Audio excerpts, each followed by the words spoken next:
Sandra Embleton here. There's a lot going on, a lot of information, a lot of stuff happening, a lot of thoughts that are pouring through.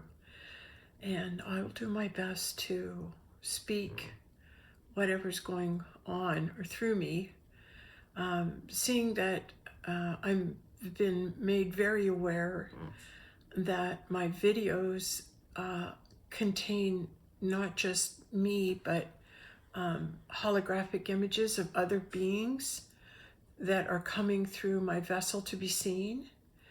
And depending on what frequency you're at, in terms of, where you're vibrating, right?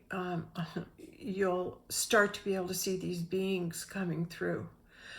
So really, when I'm hearing the mothership would be that vessel that could accommodate all her children, all her parts of her, all these beings that are her, that are that can come through her, that have come through her. So it would be all her children. So all the children of the goddess are those holograms and that come forward through my face.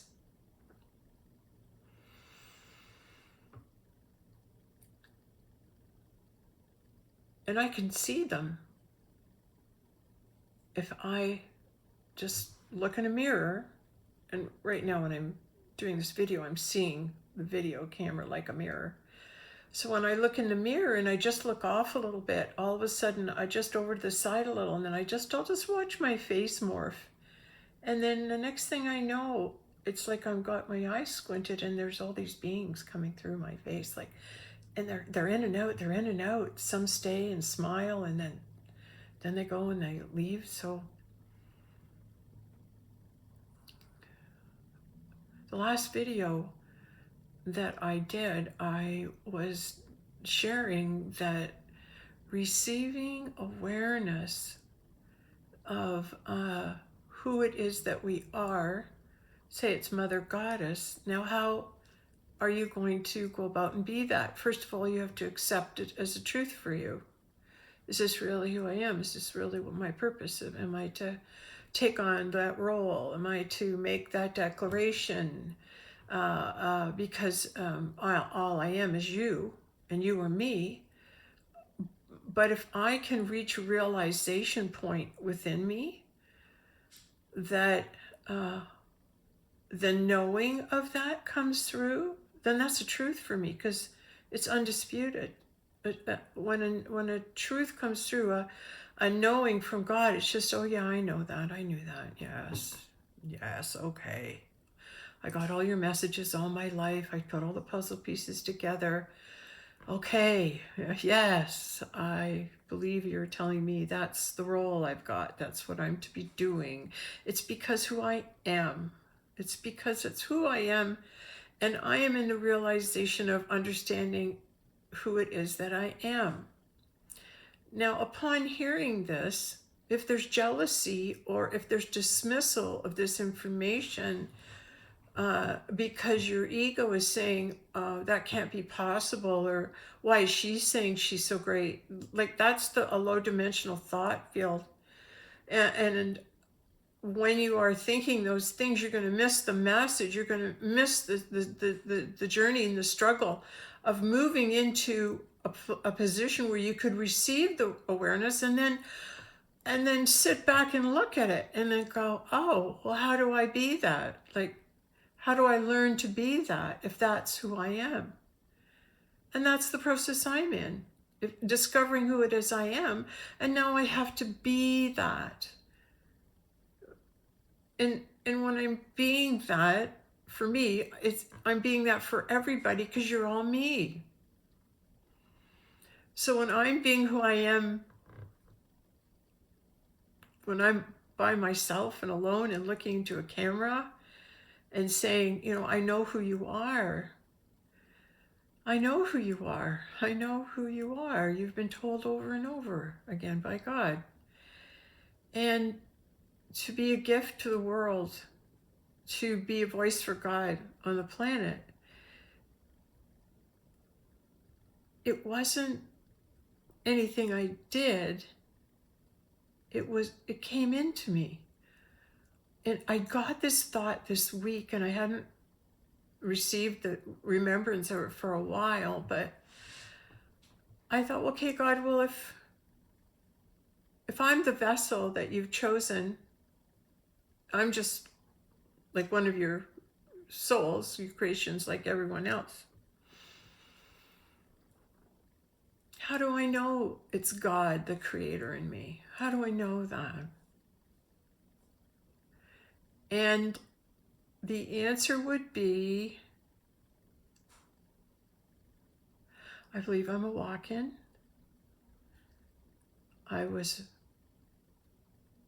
My life was terminated at 4.5 at the hands of evil, of people.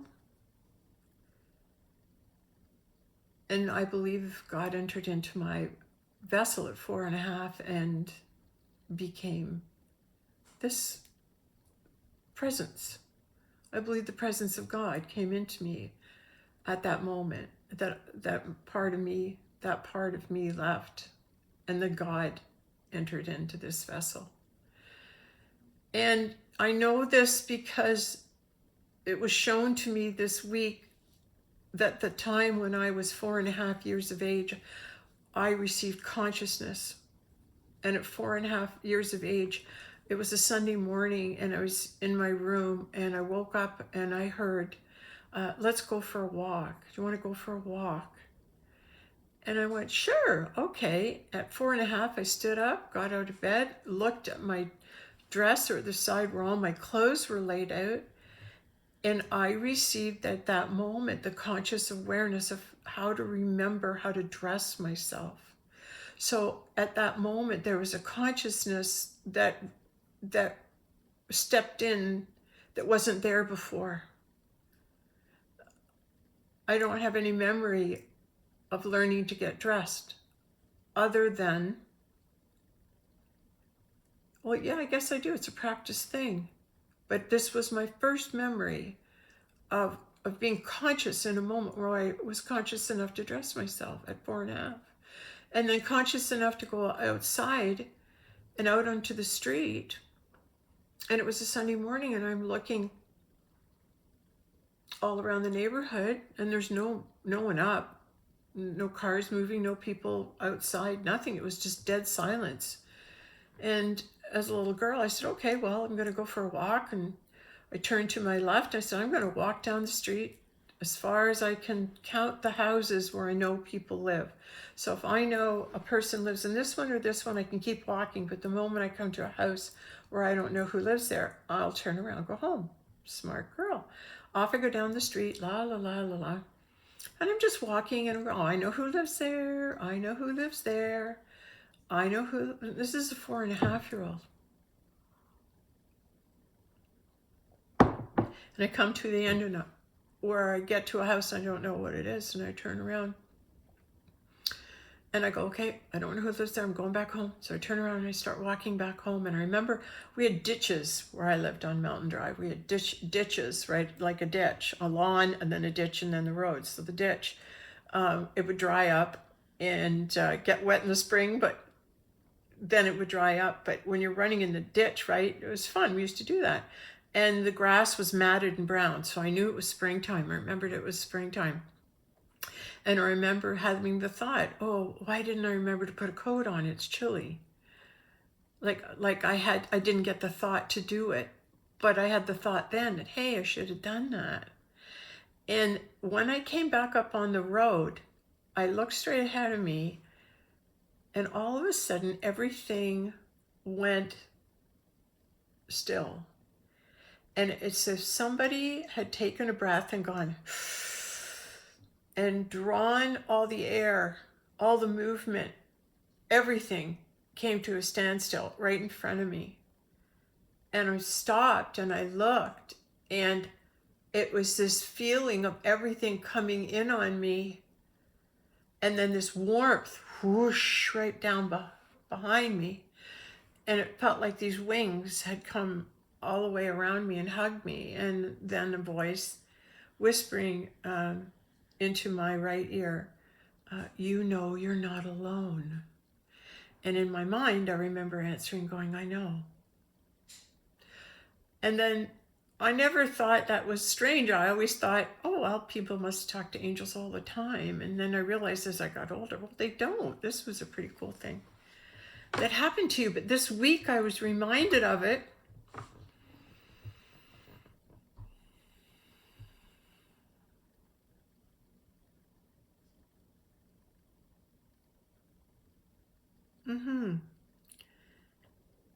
Pardon me. So I guess what I'm saying is the presence of God has been in me since I was 4.5. And how I describe it is there's just a happiness in me, like a happiness in me. I was a happy person. Even though a lot of things happened and many souls tried to put this light out, for some reason God kept my will, his will, strong in me, which irritated my mother and others. So I was also born cross-eyed, with the inner sight. Yeah. Yeah, shaman at birth. The seer, the knower of the village, right? Yeah. I've had many, many signs, that things were, but it's not just the signs, it's the things that ensued over the years and the magic that kept happening in my life. And then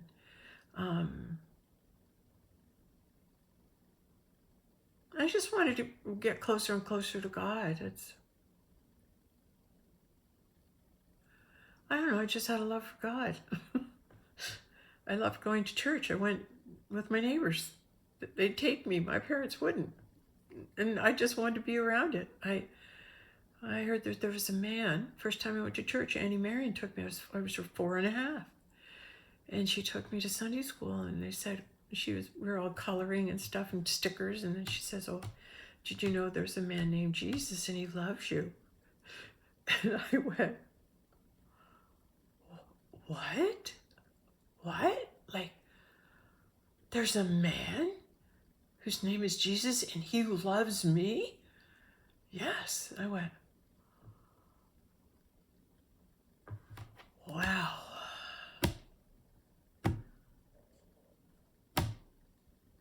Wow. I don't even know him. But that's good to know. That's 4.5. It just impressed me.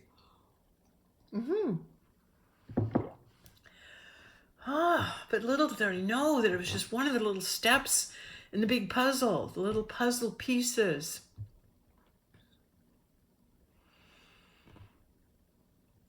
The next big puzzle piece was in 1994 to 93, 94. And I was in this meditation group. I was just before I went to yoga college. And I was recovering. I was in therapy at the time.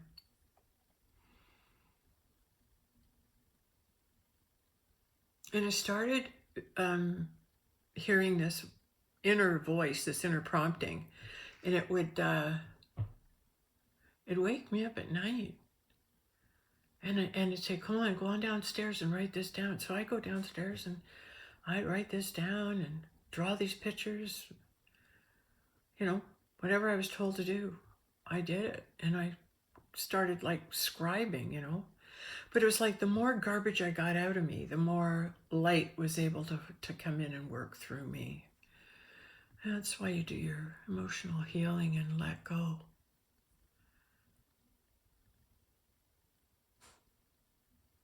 letting go. I'm going to interject. Let's ask Spirit to bring me back to where I was, 93, 94. Okay, and the other thing, interjection left, so to stay on course. So 93, 94, I started having the inner voice, and it was telling me things to do, like, go write this down. And then it said, I want you to go over to your in-laws and stay there for 3 days. And I did that. My husband looked after the kids, and I had the place to myself. And I got there, and before I was there, I was told to buy a tape recorder, and I did and took it. And I was just kind of given instructions about what to do. So when I got to Dave's parents' house, I'm hearing, you go eat fish, make a fish sandwich. And I said, okay. So we get there, make a fish sandwich. And then I hear, go lie down on the couch. And so I go lie down, and I black out. It was like somebody took a plug and pop, unplugged me. And the next thing I knew, pop, I was plugged in, and I was conscious again, but I couldn't move my body. So my eyes were open, I was aware of the room, but I couldn't move. And so I'm having a conversation in my head saying, I can't move my body. I can't move my body. What's going on? What's this happening? Oh my God, I'm awake and I can't move. And you're looking and you go, okay, this is where I am. I know this is the color of their paint. This is the paintings they have. Yes, yes, yes. Why can't I move my body? And in the next moment, I hear the front door open, and it sounds like my dog came in, my husband and the adversary, and they were all standing in the hallway. And the next thing I know, it was like there were two hands placed on either side of my head, and there was the breath of God going, and it animated me. God breathed himself into me, and I was able to move. And then that was pretty crazy, right? Because it's like, what just happened? Well, the next day I was doing yoga. I ate some fruit and did a little yoga, and then I end up kind of lying on the floor, and I left my body, and I rose up to the top of the ceiling, and when I returned down, boom, back into my body, I could talk to God. It was just, the thoughts were so fast. And it was just like, I just had this knowing I had a connection to God, and I could ask him anything. It was an instant knowing I could do that. And like, no words, I'm not saying anything out loud. This is inside my inner. And I'm aware that God's with me, and I can talk to him, and all of a sudden I say, first question out of my mouth, why is marijuana illegal, God? And you better have a good answer. And the next thing I know, he showed me Kent State University with all the rifles and all the flower children coming in and putting the daisies in the guns, right? And he showed me that, and he said they cannot make them fight if they're not angry. I went, oh, so that's why they made it illegal. Yeah, because then people wouldn't want to fight with each other. So take that good stuff away for sure, right? First thing to go. Well, when you see it, you gotta laugh at it.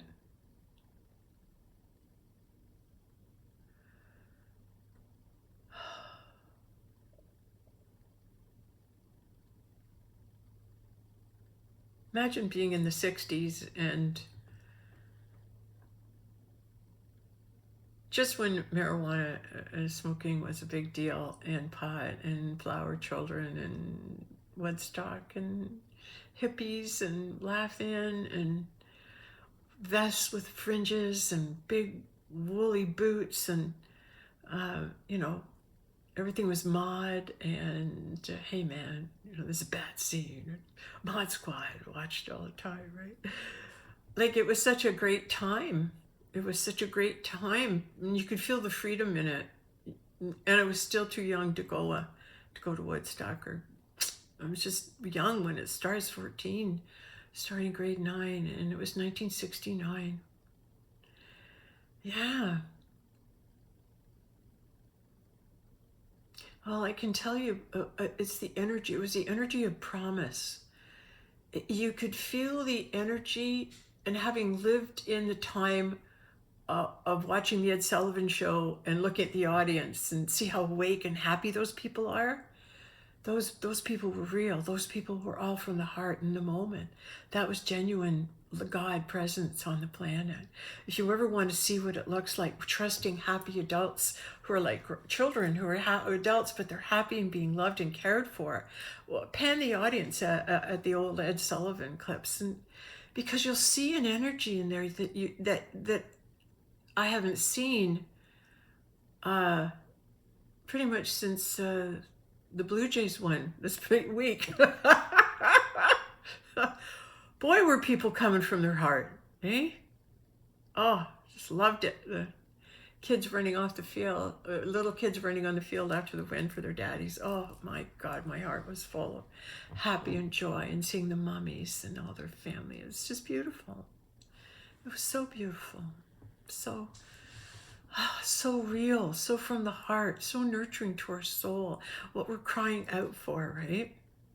Okay, back to 93. I'm hearing, finish the story. So I had this ability to talk to God ever since he breathed himself into me, and I was in the God conscious mind from that moment on. And how fast and how quickly it worked was amazing. It was just thought, action, thought, question, answer. Now we're doing this, now we're doing that. Now, and you're just on this buzz. You're just in this field of flow, field of energy, where you're guided along. It's like you're on a train ride, you know, and we're just holding on. Yeah, looking at my watch. I'm just going along. And God is dictating and guiding the whole way. It's amazing, because you begin to watch it and observe it, and then you're in the awe of it as it's happening, right? Because I was watching myself be in this energy, wake up every day and go, oh, it's still here, and it gave me I was so high, I was so highly vibrating, so high. At the time, it was absolutely wild. It was wild. Oh, I started having things happen that were amazing.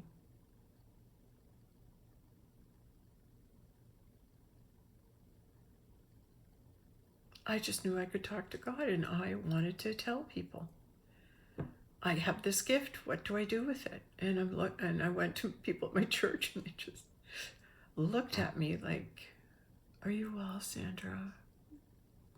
I guess if you want to be a minister, there's some forms we could give you. You know, like assessing my sanity when I'm going, no, look, this is really happening. I can talk to God, okay? I did it. I did that. I swear to God, that happened to me, sitting there in a room full of stuffed shirts going, yeah, I'm right out there. I can't imagine how it looked to them, but I was really searching, going, hey guys, something's happened to me, help me out, right? I got to do something with this, right? But look at the good intention behind it.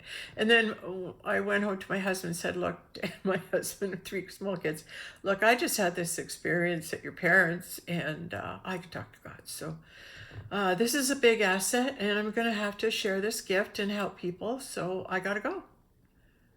And there's my husband looking at me, what? I said, no, Dave, I can talk to God. I know I can help a lot of people. I said, I got to go. I got to go where this leads me. And he's saying, well, can't you just wait a little bit? We've got 3 kids and you're a mom, like we need you. And I comment, oh, yeah, okay. Yeah, all right. All right. But when I'm called, I'm going. I'll put it on the back burner for a while, but when God calls me, I'm going. Right? And then during that whole time, the whole 3 weeks, there was nothing more supernatural, miraculous than the day I went to church and on that Sunday where they were having a children's service in front of everybody about the faith, about God and faith. And they said, God, the faith of God is in that gift. And they had the kids, they showed them a little white box with an orange ribbon. And they said, this is a gift of faith. And what does faith look like? And the little kid, it's a gift, yeah, a gift of faith. And the little kid opened it and there was nothing in it. And what's in it? Like, you can't see it. It's spirit, right? It's the gift of spirit. And you have faith in the Spirit of God. You have faith that the Spirit of God exists and that it'll enter into your life and show itself to you, right? So anyway, the kids left and the sermon was over and everybody was filing down for coffee and I'm alone in the whole church. And I walk up and this, I'm standing at the foot of the cross there and I'm going, okay, God, there's just me and you here. And what the heck's going on? Like, why is all this happening to me? Why can't I be heard? How come I know all this stuff? How come there's beautiful vibrations in me? Like, what's this all mean, And all of a sudden, out of nowhere, I heard the slamming of a door and I was looking down the church and all of a sudden I went, what? I look over and here's the custodian. She opened the door, slammed it against the wall, starts marching down the side of the church, stops, turns, looks at me and goes, what's that? Turns and marches all the way down and leaves the church. What extraordinary behavior, I thought. Like, was she in a trance? Like, what is she pointing at? And I turn around and there's this multicolored shag carpeting there. And I look between me and the cross and there's this ribbon, this orange ribbon that was wrapped around the gift of faith, right? The Spirit of God, the gift of faith. There's the orange ribbon. And I pick up the ribbon because she couldn't have seen it from where she was. She couldn't have even seen it. It was so small compared to how far away she was. And she didn't even look over here. She just pointed and marched. And I'm going, what? So God's saying, this is what I want you to know you are. And I held it up to the cross. And then I held up the ribbon and God said, Sandra, you're a gift. You're a gift. Oh. Okay. And so I took the ribbon, put it around my neck, and wore it to a shower that afternoon.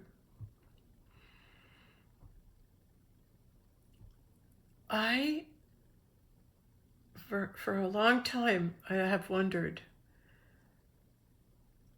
and been in awe of witnessing that, but it was me alone. And it was so surreal. It was so different dimensional. I'm sure that woman never had a memory of her vessel ever being used for that.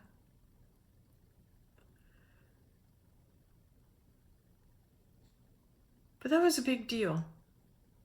And I spent the next little while reading books. Remember the Road Less Traveled, got that. And thank God I was reading the Celestine Prophecy at the time.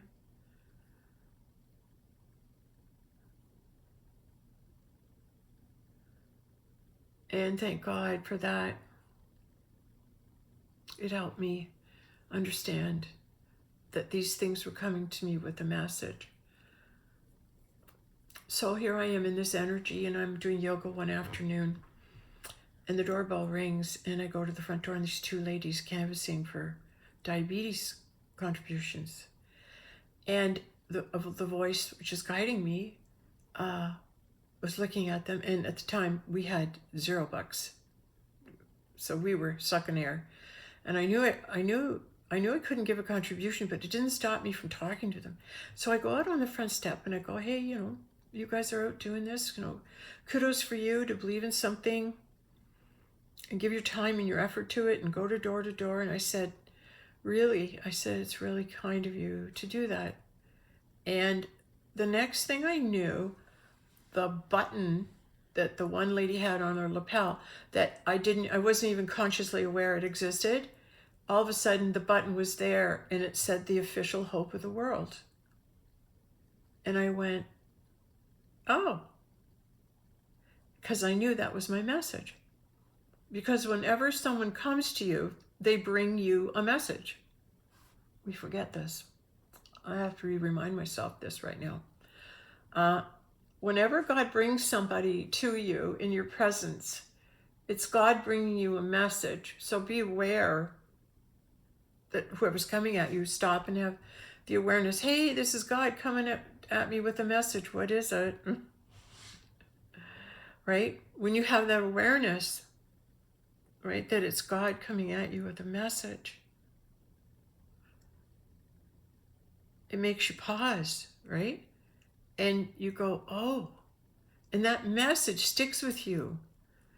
And I knew the official hope of the world was what they were there to show me. That's the message they brought. They were canvassing for diabetes, blah, blah, blah, in the lower dimensions. In the higher dimensions, they came to gave me a sign. The official hope of the world. And I knew that. The moment I saw it, I knew it was deep for me. I knew there was so much meaning in it, and I knew it pertained to giving the world hope. On some level, sharing or disclosing my journey is giving hope to people, because we need to hear from God. We need to hear from God's Son. And how we do that is wake up to the fact that that's us.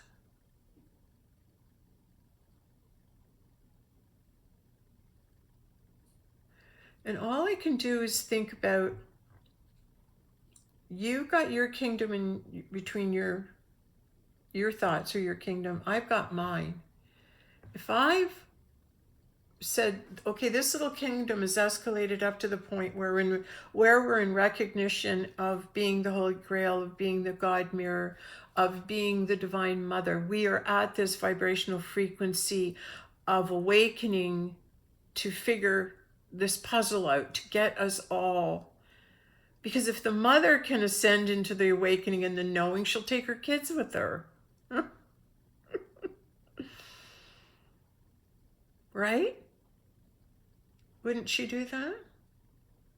Sure she would. So she works extra hard to awaken,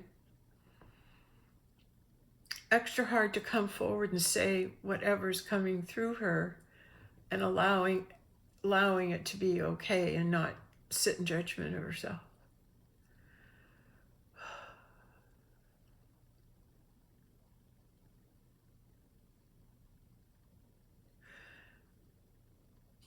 The God presence in me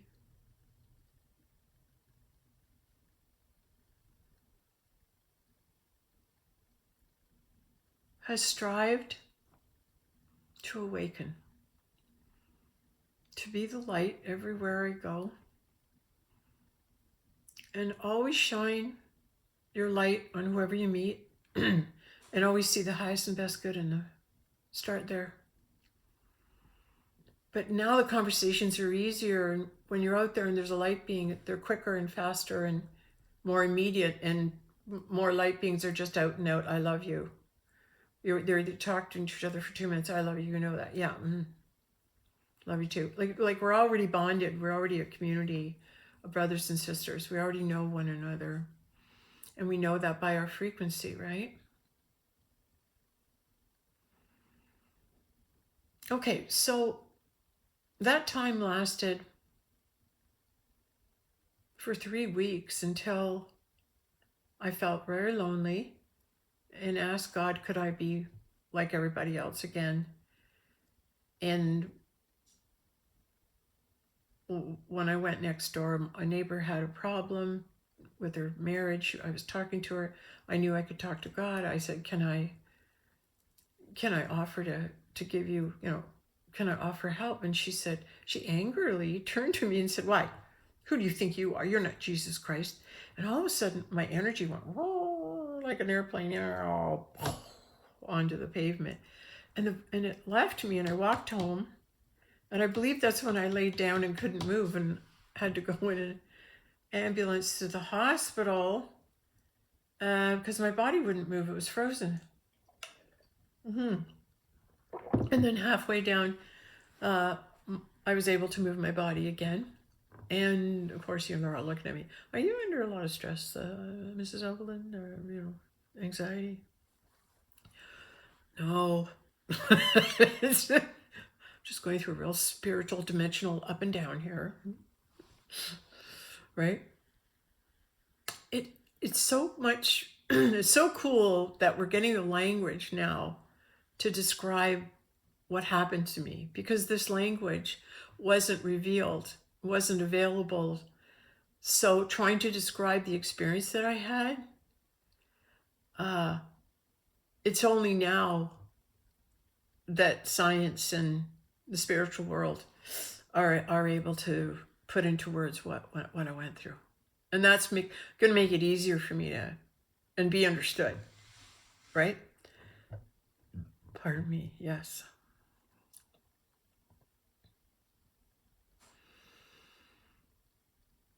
So it's little things that have happened throughout my life, my puzzle pieces, my awarenesses, my knowings as they've been unfolding.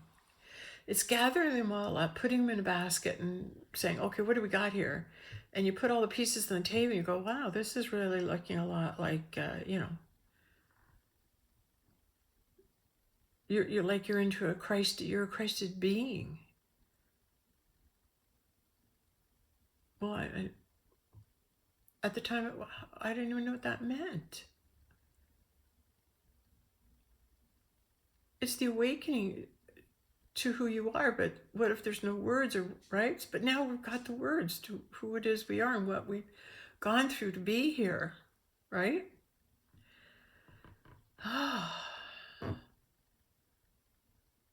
I've had a great run.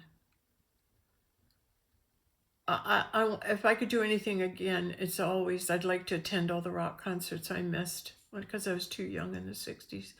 I could time travel. I go back to those great concerts and I just go to all of them.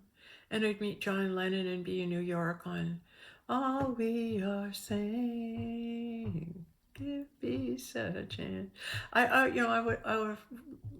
would have loved to have been in that room. I swear I was. Like, I hope we all were there singing it.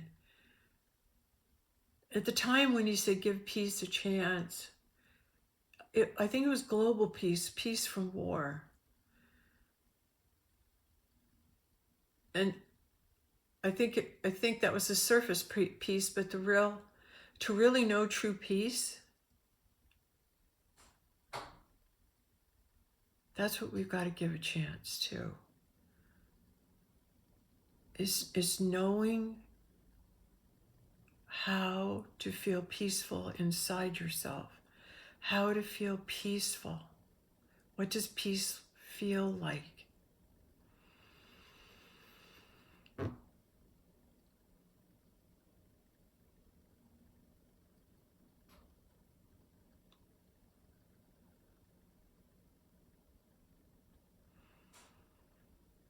I just was up north. I got some. I'm going to share it. Okay, hold on. Let's breathe it in.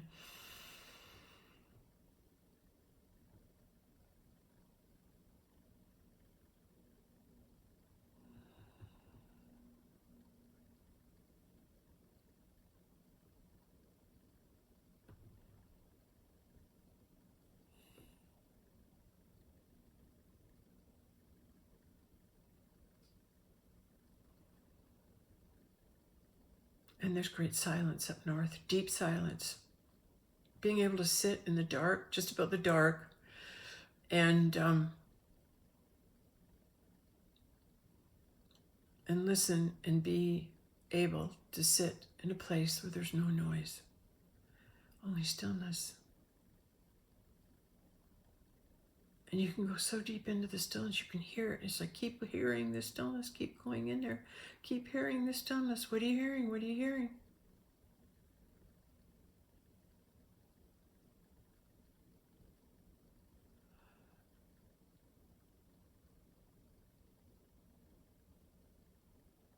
A depth of being. The trees carry a depth of being. So you want to be with them. They know how to be. Stay in one spot. They're patient. They weather all storms. They give shade and healing. Precious, precious, precious to us.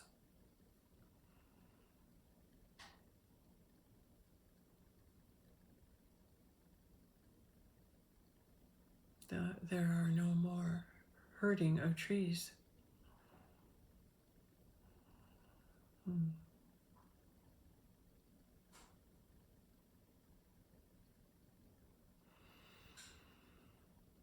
Isn't it? It's kind of wild that we started off with so many beautiful gifts from God and Mother Nature, and to be blinded to their beauty to the point where you cease to be grateful for it or even see it as a blessing. And then to see these things being removed now.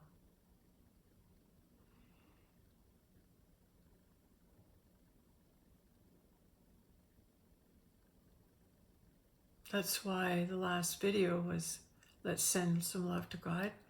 Let's send some gratitude to God. Just thank Him for the little things, for the peacefulness in the moment. In this moment, there's peace. Be aware that there's peace in this moment. You're not running around. You're not on a plane. You're not, running errands. You're not at work. You're here. You're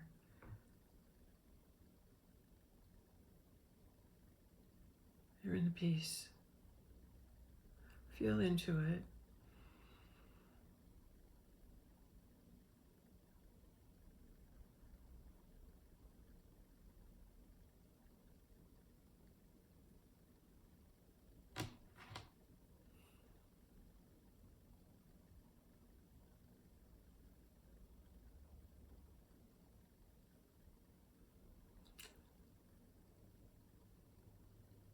Being up north and being able to allow my soul out and air it out, to be able to allow my energy frequencies to intermingle with the trees and the grass and the ground and the sky. Nature holds our peacefulness.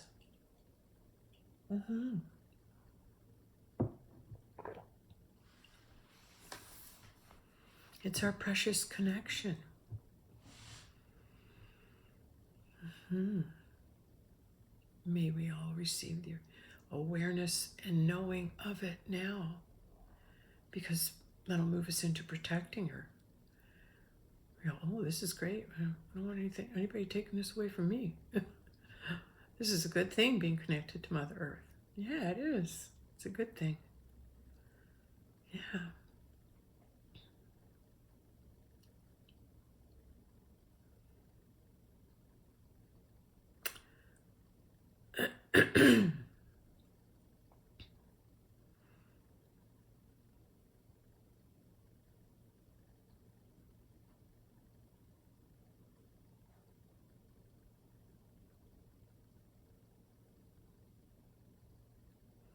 When I started to teach yoga,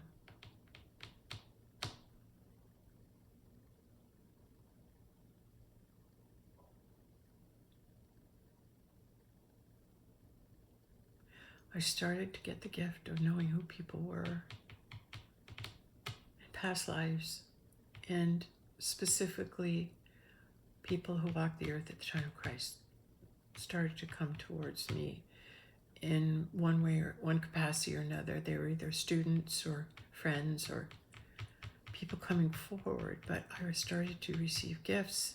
A gift, oops, sorry with the nails. Started to receive the gift of knowing who people were. And this led to the miracle of receiving the book from God to collect the signatures of the 500 souls that carry the light of Christ.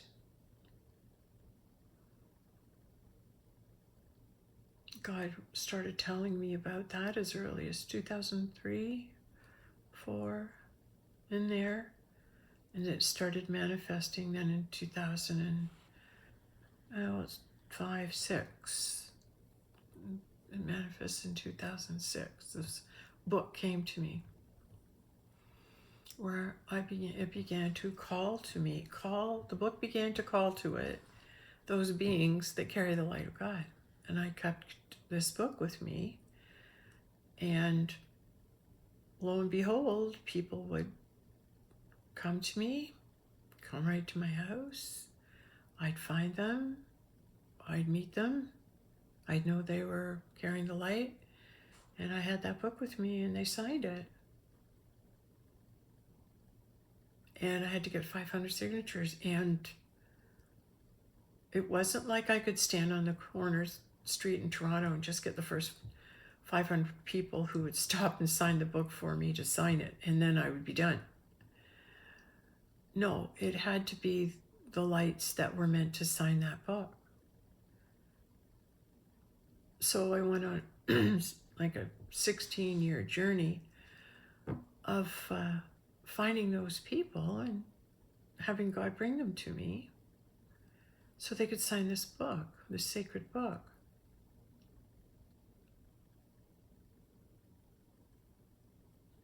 Now, there were some pretty cool adventures for 16 years. Got lots of good stories. Lots of good stories about the miracles that God just constantly was working in my life. Bringing people to me. And it was like, someone said, it's like a high school yearbook. And it was like, yeah, I think it's like we're all meant to sign it. Like it's a reunion of sorts, or it's all the pieces, all the good souls that stood in God's army. Or, do you know what I mean? It was just such a noble thing. Found out during the course of this story that we tried to get this another lifetime and didn't make it.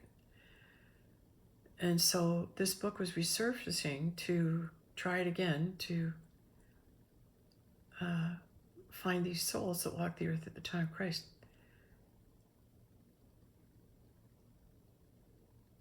I know it's important that I did that. I was told it was very important that I did that.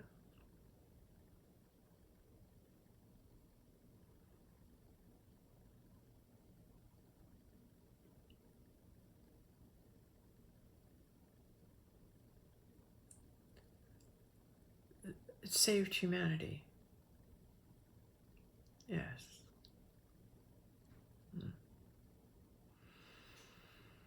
What a mother won't do for her kids. But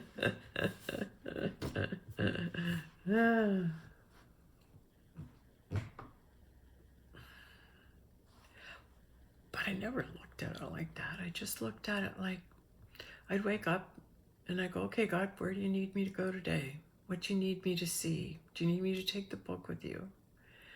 And I enjoyed it because I got to meet so many interesting people. Beautiful souls. Some big souls from the past coming forward. So it's like living one big miracle, right? Getting those signatures. I got to meet Pablo Picasso and Rembrandt, Confucius. Um, le, le, uh, hold on. Confucius. Oh, there's so many names, so many people in there. But yeah, they came and I got to meet them. It was great. It was a great time in my life. But the most interesting part of the whole journey was that I spent how many years looking for all the souls, all the lights that carry, all the people that carried the light of Christ. And then when I had about 178 signatures in the book, in 2014, Jesus himself showed up.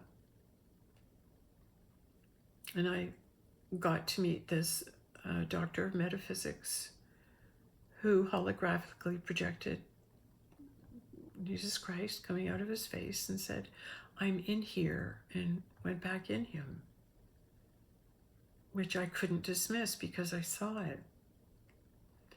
And then I got to spend a year being the Holy Grail to God's Son, to mirror to God, and sending out frequencies to the planet, loving brotherhood frequencies, seeding the universe. And that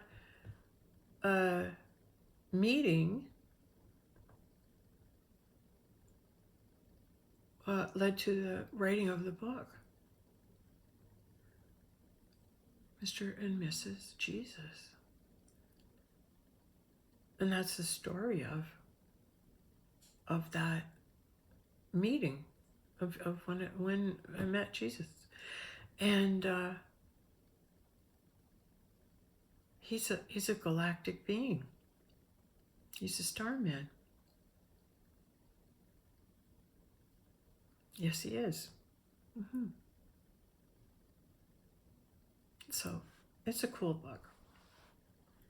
Book 5, the next one. There's way more stuff in there. It answers so many questions. Book 5. Wonder if it'll be birthed soon. Okay, well, this whole video tonight started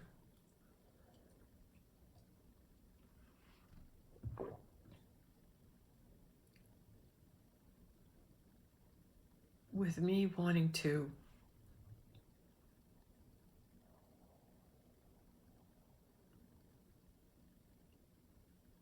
rant and rave about subliminal messages that we see on sports events. It's when you're aware of it and you see it, it upsets you and ruins the game. When you know more, it upsets you and ruins the game. Oh, it does. I gotta let that go. I can't let it keep upsetting me. Why? I don't want to give it any power. There you go. So don't look at it.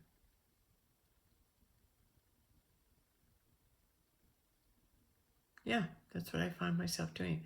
If I'm being shown an image and I don't like it, I look away. That's what I'm doing now. Trying to protect myself from it. Right? Because sometimes you get images that come on you fast. And I didn't, because it's it imprints, right? So we want to make sure we are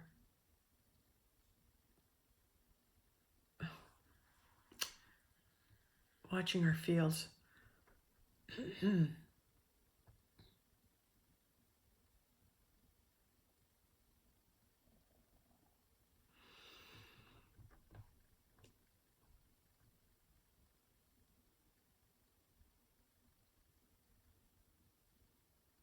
I'm being tested on loving what is.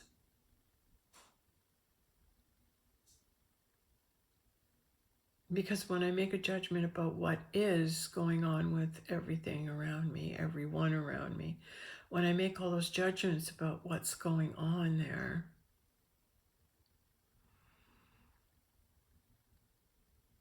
it upsets me, because the truth is, behind it all is, I think God's got it wrong. I better worry.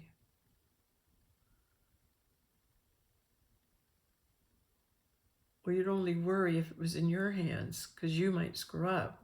God never screws up.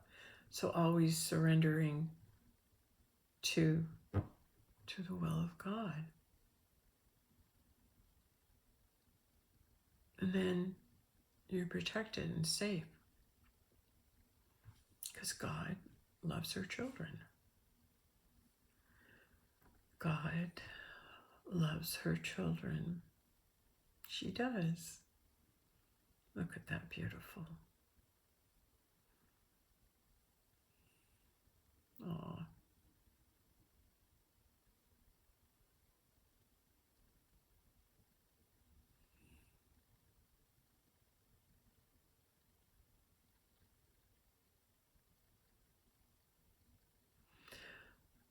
I was yelling at somebody for all the mistakes they're making.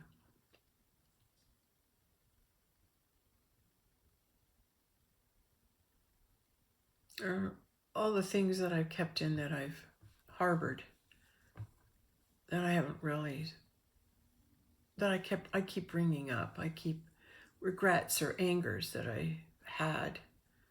You did this, and you did this, and you did this, and then this, and like you just fucked it all up.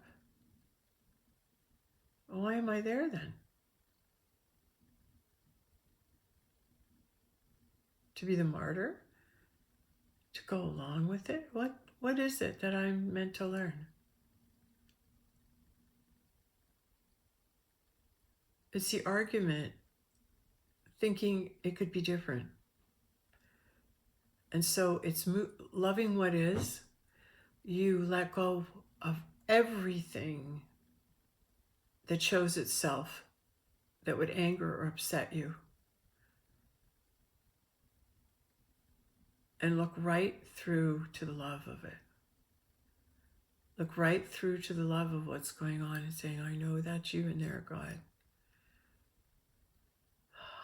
who loves me more than anything, who's constant and loyal, and all the qualities I need God to be.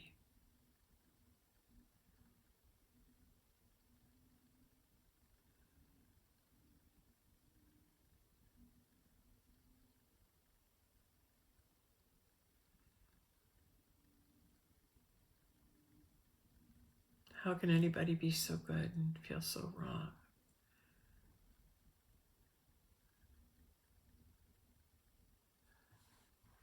That they failed. I guess it's if you fail to make everybody happy. And maybe that's the hard part, is when we try to make others happy at our own expense.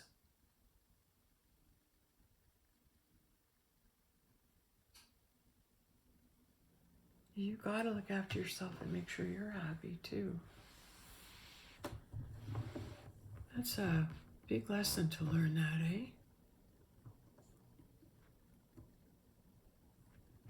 Because we can really get caught up in the 3D drama.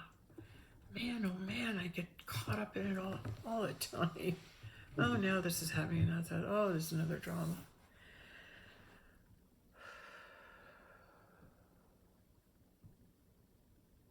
Detach. It's a drama. Step back. Disentangle like a tree root. Disentangle. At any moment, you need to just step back and disentangle. Do it.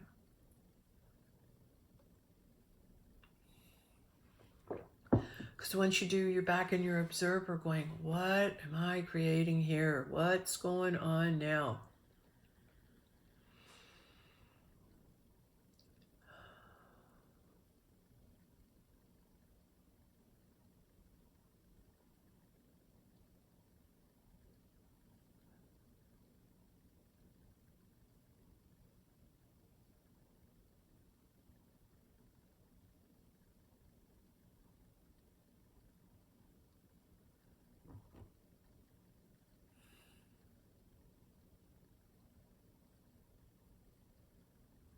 Mm.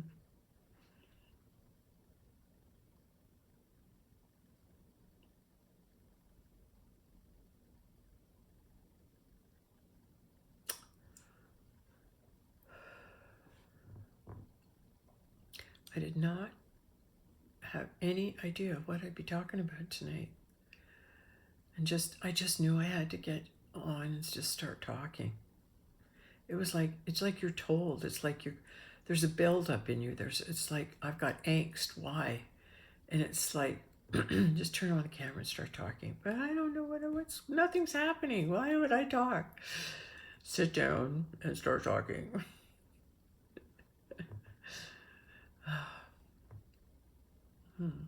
Easy job to do.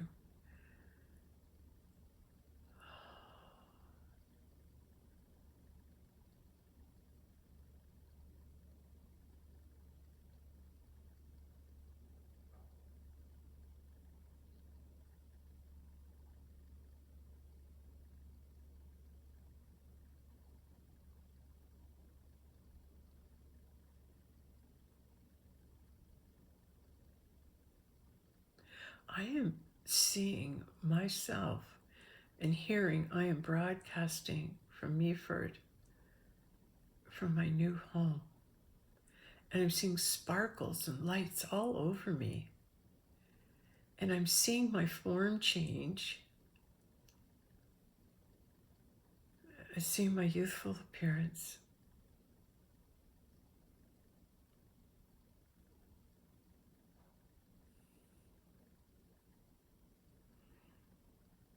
And all these visions of me are flickering on and off, like many versions of what I look like. Oh my God, it's so funny to see me. Every time I'm blinking right now, there's a new picture of me and who I am. Oh my goodness. All these lights around me now.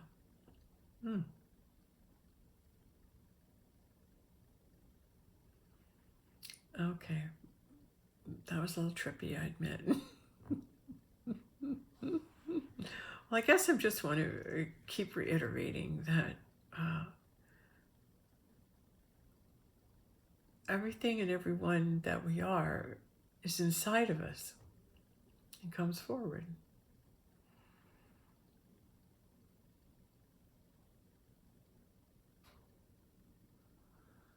I take great joy in witnessing that.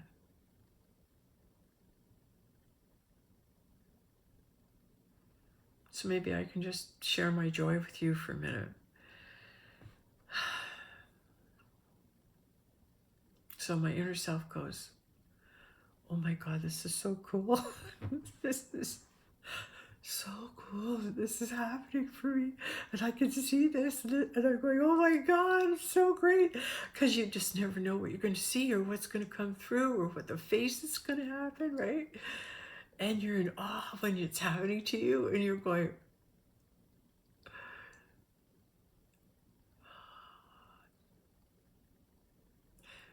but there's there's this wanting to share it with you, with somebody, right? It's fun to share with somebody your spiritual journey, especially when cool things happen, right? You want to be able to, this happened, this really, yeah. And that people, they're not looking at you, oh yeah, well, I don't believe it, or show me proof. No, when you tell a story like that, people go, wow, that's great. I can't wait till it happens to me. Or, oh yeah, this just happened to me. Like, so we're having all these great synchronistic awakenings and moments and reconnections. Good questions, who, when you see someone or meet them, are they part of my family? Do I know them from before? Are they part of my family? Yeah. Okay, and I was going to start off with this, and here I'm ending up finishing with it. So I'm watching some videos, and I caught Mark's video with Honey Golden over in Ireland, and I was watching the 20 minutes that Honey Golden was speaking. And I've always liked her because she's cute. And she's very non-assuming, easy going, no threat here. Everyone's fine. We're just going to talk about this quietly, so nobody's getting upset. oh, oh, I hope that was good, because I was right there. I was right under there. I was right, like, just being her there. How can you know that, you might ask? Well, let me tell you. So I'm watching her on the stage, right? And I have been thinking, she's the most up and coming. She is. She's number one right now. She is number one, and other number ones are wanting to hang out with her because she's on her way up. Right? Yeah. And so is the perimenopausal club. They're on the way up too. But just watching. Hold on. Thought left. I'll get it back.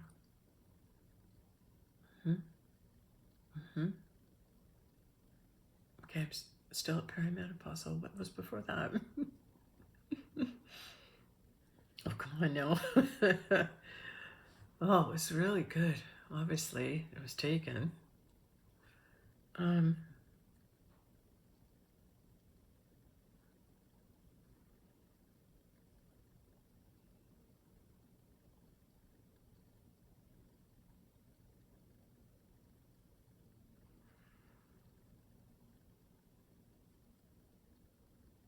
Oh yeah, I was talking about the faces and mirrors and everything. Yeah.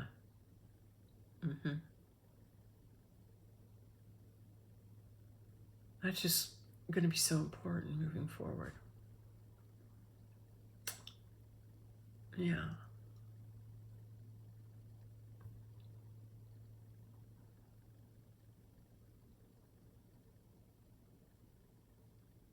Well, I'm getting a big fat blank of nothing here. Is there anything else that needs to be shared? Yes? Okay. Let's have it now, because we've been talking for quite a while here. Spirit, what else would you like to say?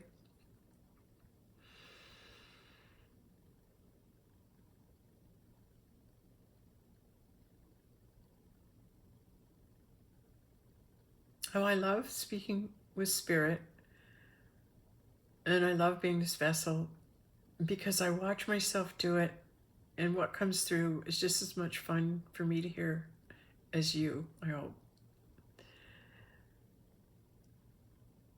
Because I marvel how Spirit works. And I'm okay with showing myself and what I'm like with that energy running through me.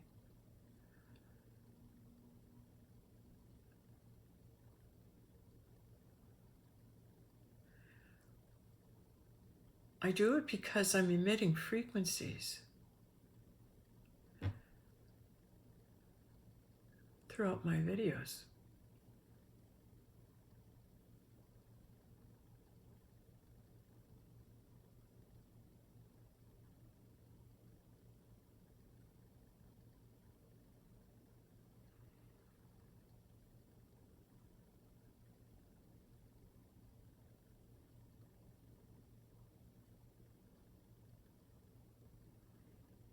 Now I'm hearing about tying up about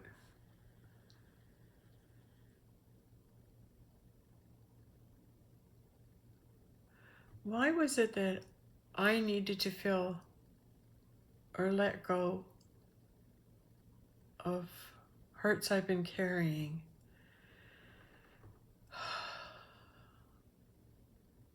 And say the truth about them out loud? Was it to free myself?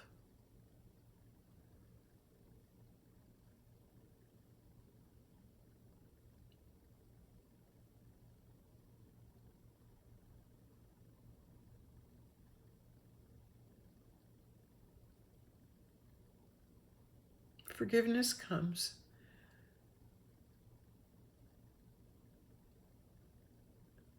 when you receive the knowing but they didn't know what they were doing.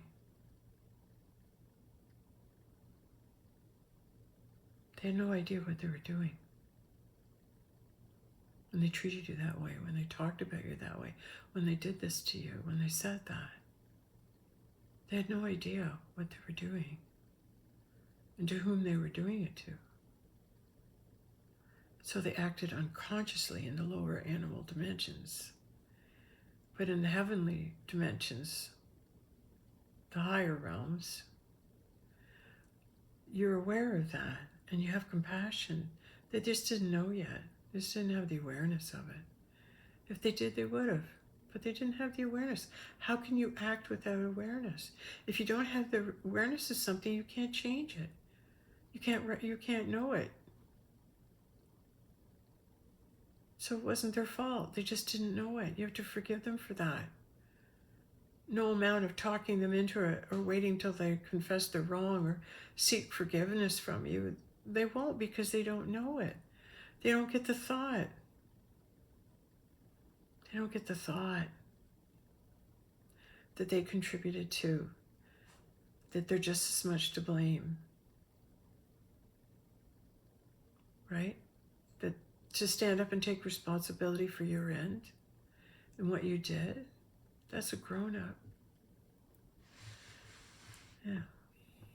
A grown-up does that, regardless of the cost. A grown-up stands up and speaks the truth on their own, for themselves. I did this. I did. But I'm different now. I've changed. I was a different person then. So I forgive myself. But I'm really glad I've changed for the better. And let's rejoice in that, eh? Let's rejoice when we let go of condemning ourselves for past actions when we were different people.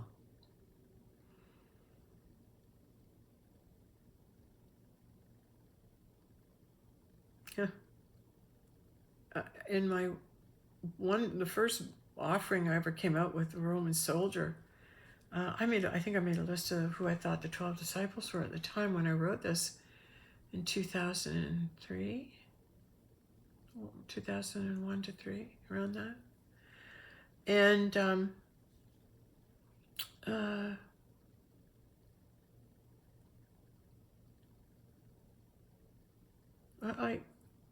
I felt at the time I knew who the 12 disciples were when I wrote that book. And now my idea of that, or who I would be aware of the truth of that right now, has changed.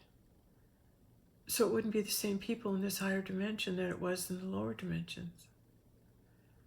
Because you've changed dimensions and vibrations, and that attracts a different set of the 12 disciples in that frequency. Yeah. So as we go up in frequency, it would attract different experiences and dimensions of different people.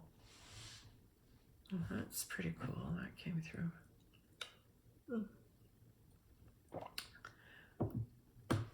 I was going, oh my God, I've been talking for so long tonight. Let's let it be okay, shall we? Yes, let us let it be okay.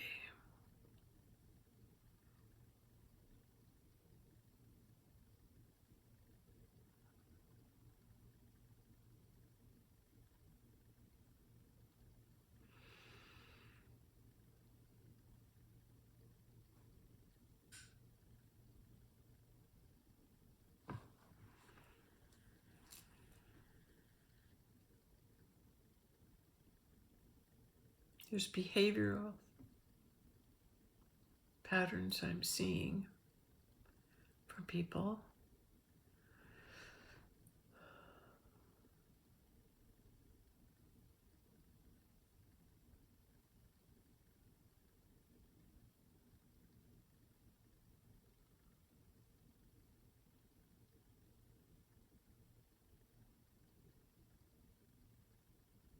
No more games.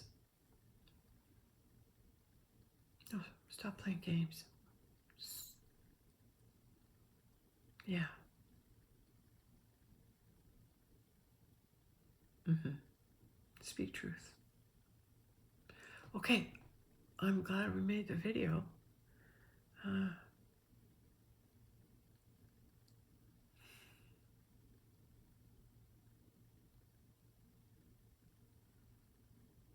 Lift up our hearts.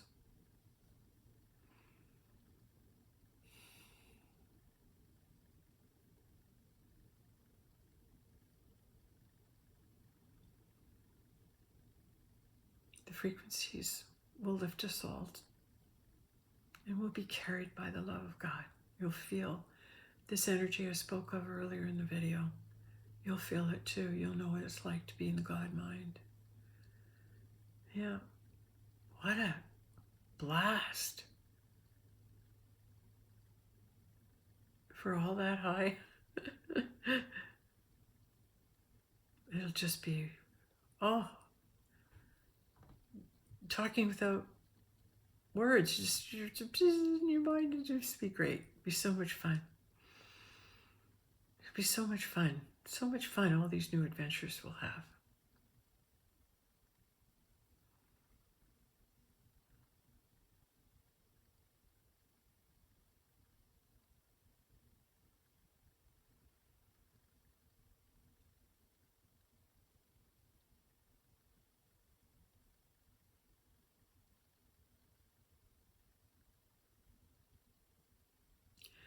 I have the awareness there's been a number of pauses tonight, maybe longer than usual.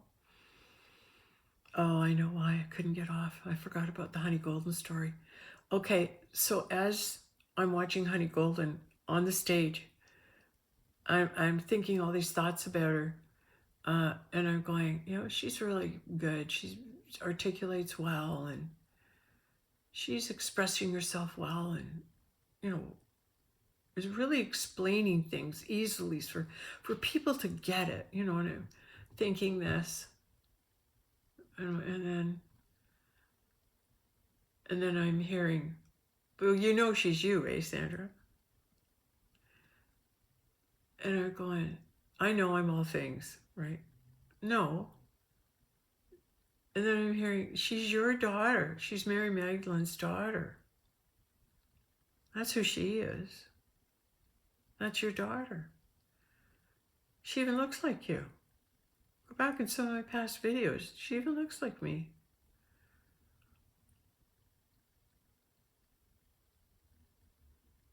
Hi, everybody. Sandra Embleton here.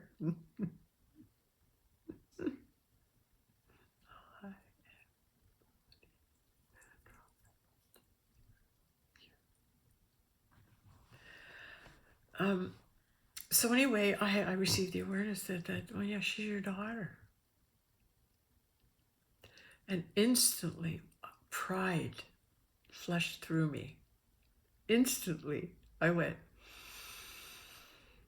damn straight, she's my girl. Right? Took ownership immediately.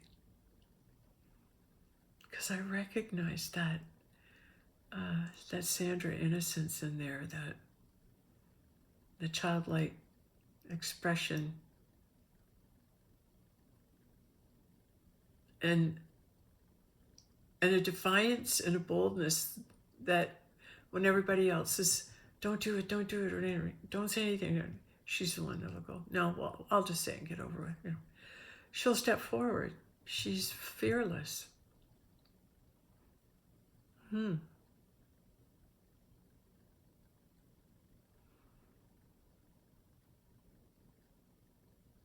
And thus protected.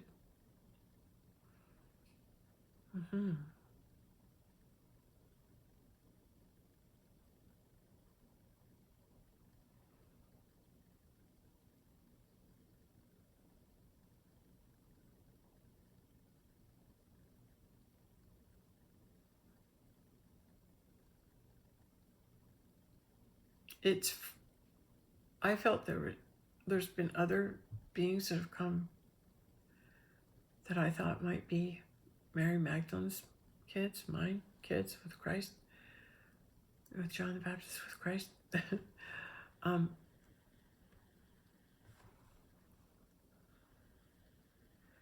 but none felt like that. None felt like... I did have a bit of feeling that Ishmael was Horus. I felt that for a while. But I don't know. There's no energy connection there now, so I don't know anymore.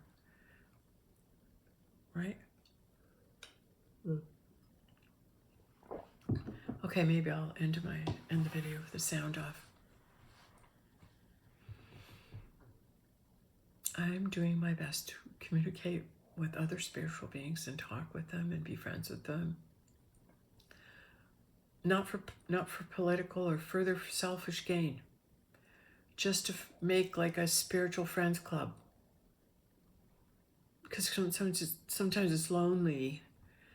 And, you know, if you're on your own, and you're spiritually, you know, you have deep thoughts. You want to talk to somebody who's got some deep thoughts, who can really chew on a bone for you, offer you some thoughts and advice. You know, it'd be nice to, you know, talk to the top people, really, top person, actually, and you know, make good friends. The spiritual friends club. Maybe that would be the name of a podcast. Should I choose that, or should it come through? We'll see. But I've reached out to a lot of people, and I can't wait to see where this goes. So far, it's gone nowhere. But it's especially fun for me when you reach out and you hear the ego on some, right? And you just go, they're not aware of me. They're not awake to this vibration. What vibration are they in? Some it's making money. Some it's made money. Hidden agenda. But you can always tell who's speaking the truth by the frequency vibration that they're emitting, that's coming through them. Okay, I really got off there. Oh yeah, so it was honey, and then it was kids and vibration and frequency. Yeah.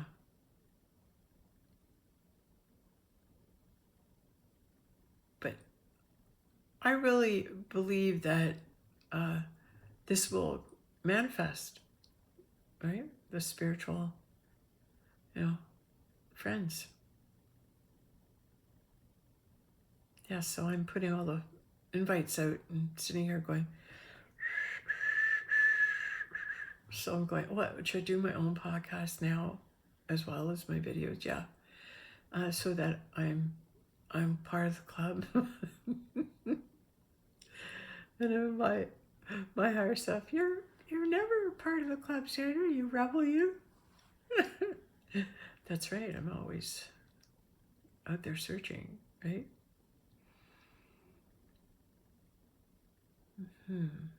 Loving the next step, loving to learn. Yes.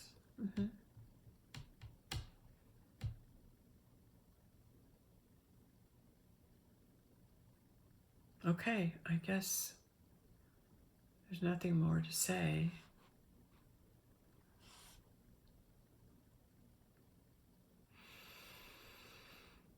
Has everything been expressed?